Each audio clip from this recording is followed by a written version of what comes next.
A civilização egípcia. Os egípcios. Dentre os espíritos degredados na Terra, os que constituíram a civilização egípcia foram os que mais se destacavam na prática do bem e no culto da verdade. Aliás, importa considerar que eram eles os que menos débitos possuíam perante o tribunal da justiça divina. Em razão dos seus elevados patrimônios morais, guardaram no íntimo uma lembrança mais viva das experiências de sua pátria distante. Um único desejo os animava, que era trabalhar devotadamente para regressar, um dia, aos seus penates resplandecentes. Uma saudade torturante do céu foi a base de todas as suas organizações religiosas. Em nenhuma civilização da Terra o culto da morte foi tão altamente desenvolvido. Em todos os corações morava a ansiedade de voltar ao orbe distante, ao qual se sentiam presos pelos mais santos afetos. Foi por esse motivo que, representando uma das mais belas e adiantadas civilizações de todos os tempos, as expressões do Antigo Egito desapareceram para sempre do plano tangível do planeta. Depois de perpetuarem nas pirâmides os seus avançados conhecimentos, todos os espíritos daquela região africana regressaram à pátria sideral. A ciência secreta. Em virtude das circunstâncias mencionadas, os egípcios traziam consigo uma ciência que a evolução da época não comportava. Aqueles grandes mestres da antiguidade foram, então, compelidos a recolher o acervo de suas tradições e de suas lembranças no ambiente reservado dos templos, mediante os mais terríveis compromissos dos iniciados nos seus mistérios. Os conhecimentos profundos ficaram circunscritos ao círculo dos mais graduados sacerdotes da época, observando-se o máximo cuidado no problema da iniciação. A própria Grécia, que aí buscou a alma de suas concepções cheias de poesia e de beleza, através da iniciativa dos seus filhos mais eminentes, no passado longínquo, não recebeu toda a verdade das ciências misteriosas. Tanto é assim, que as iniciações no Egito se revestiam de experiências terríveis para o candidato à ciência da vida e da morte, fatos esses que, entre os gregos, eram motivo de festas inesquecíveis. Os sábios egípcios conheciam perfeitamente a inoportunidade das grandes revelações espirituais naquela fase do progresso terrestre, chegando de um mundo de cujas lutas, na oficina do aperfeiçoamento, haviam guardado as mais vivas recordações. Os sacerdotes mais eminentes conheciam o roteiro que a humanidade terrestre teria de realizar. Aí residem os mistérios iniciáticos e a essencial importância que lhes era atribuída no ambiente dos sábios daquele tempo. O politeísmo simbólico. Nos círculos esotéricos, onde pontificava a palavra esclarecida dos grandes mestres de então, sabia-se da existência do Deus único e absoluto, Pai de todas as criaturas e providência de todos os seres, mas os sacerdotes conheciam, igualmente, a função dos espíritos prepósitos de Jesus, na execução de todas as leis físicas e sociais da existência planetária, em virtude das suas experiências pregressas. Desse ambiente reservado de ensinamentos ocultos, partiu, então, a ideia politeísta dos numerosos deuses, que seriam os senhores da terra e do céu, do homem e da natureza. As massas requeriam esse politeísmo simbólico, nas grandes festividades exteriores da religião. Já os sacerdotes da época conheciam essa fraqueza das almas jovens, de todos os tempos, satisfazendo-as com as expressões esotéricas de suas lições sublimadas. Dessa ideia de homenagear as forças invisíveis que controlam os fenômenos naturais, classificando-as para o espírito das massas, na categoria dos deuses, é que nasceu a mitologia da Grécia, ao perfume das árvores e ao som das flautas dos pastores, em contato permanente com a natureza. O culto da morte e a metempsicose. Um dos traços essenciais desse grande povo foi a preocupação insistente e constante da morte. A sua vida era apenas um esforço para bem morrer. Seus papiros e afrescos estão cheios dos consoladores mistérios do além-túmulo. Era natural. O grande povo dos faraós guardava a reminiscência do seu doloroso degredo na face obscura do mundo terreno. E tanto lhe doía semelhante humilhação, que, na lembrança do pretérito, criou a teoria da metempsicose, acreditando que a alma de um homem podia regressar ao corpo de um irracional, por determinação punitiva dos deuses. A metempsicose era o fruto da sua amarga impressão, a respeito do exílio penoso que lhe fora infligido no ambiente terrestre. Inventou-se, Desse modo, uma série de rituais e cerimônias para solenizar o regresso dos seus irmãos à pátria espiritual. Os mistérios de Ísis e Osíris mais não eram que símbolos das forças espirituais que presidem aos fenômenos da morte. Os egípcios e as ciências psíquicas.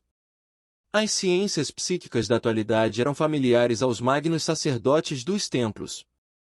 O destino e a comunicação dos mortos e a pluralidade das existências e dos mundos eram para eles problemas solucionados e conhecidos. O estudo de suas artes pictóricas positivam a veracidade destas nossas afirmações. Num grande número de frescos, apresenta-se o homem terrestre acompanhado do seu duplo espiritual. Os papiros nos falam de suas avançadas ciências nesse sentido, e, através deles, podem os egiptólogos modernos reconhecer que os iniciados sabiam da existência do corpo espiritual pré-existente, que organiza o mundo das coisas e das formas.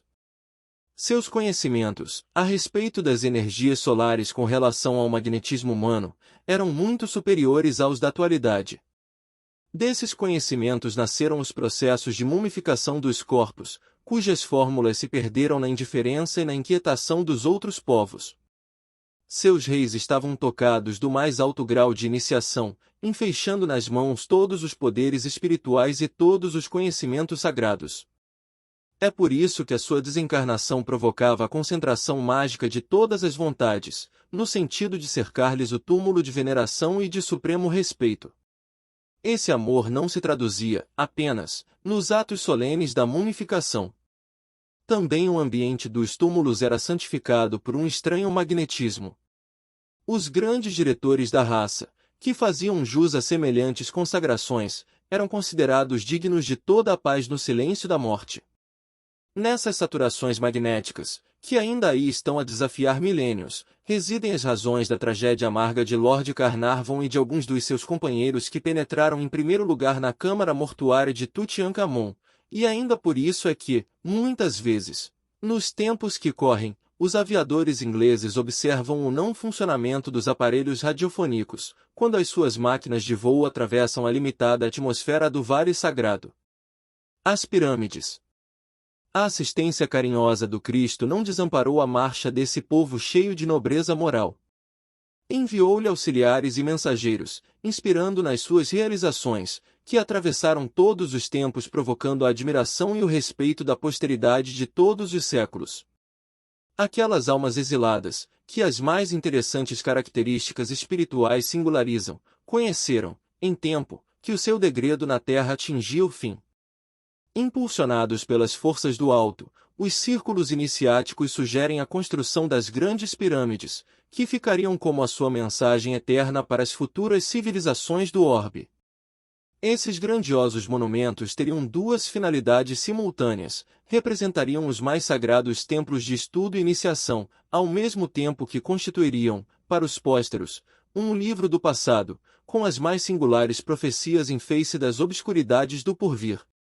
Levantaram-se, dessarte, as grandes construções que assombram a engenharia de todos os tempos. Todavia, não é o colosso de seus milhões de toneladas de pedra nem o esforço hercúleo do trabalho de sua justa posição o que mais empolga e impressiona a quantos contemplam esses monumentos. As pirâmides revelam os mais extraordinários conhecimentos daquele conjunto de espíritos estudiosos das verdades da vida. A par desses conhecimentos, encontram-se ali os roteiros futuros da humanidade terrestre. Cada medida tem a sua expressão simbólica, relativamente ao sistema cosmogônico do planeta e à sua posição no sistema solar. Ali está o meridiano ideal, que atravessa mais continentes e menos oceanos, e através do qual se pode calcular a extensão das terras habitáveis pelo homem, a distância aproximada entre o Sol e a Terra, a longitude percorrida pelo globo terrestre sobre a sua órbita no espaço de um dia, a precessão dos equinócios, bem como muitas outras conquistas científicas que somente agora vêm sendo consolidadas pela moderna astronomia. Redenção. Depois dessa edificação extraordinária, os grandes iniciados do Egito voltam ao plano espiritual, no curso incessante dos séculos. Com o seu regresso aos mundos ditosos da capela, vão desaparecendo os conhecimentos sagrados dos templos tebanos, que, por sua vez, os receberam dos grandes sacerdotes de Mênfis. Aos mistérios de Ísis e de Osíris, sucedem-se os de Eleusis, naturalmente transformados nas iniciações da Grécia Antiga. Em algumas centenas de anos, reuniram-se de novo, nos planos espirituais, os antigos degredados, com a sagrada bênção do Cristo, seu patrono e salvador. A maioria regressa, então, ao sistema da capela, onde os corações se reconfortam nos sagrados reencontros das suas afeições mais santas e mais puras, mas grande número desses espíritos, estudiosos e abnegados, conservaram-se nas hostes de Jesus, obedecendo a sagrados imperativos do sentimento e, ao seu influxo divino, muitas vezes têm reencarnado na terra, para desempenho de generosas e abençoadas missões.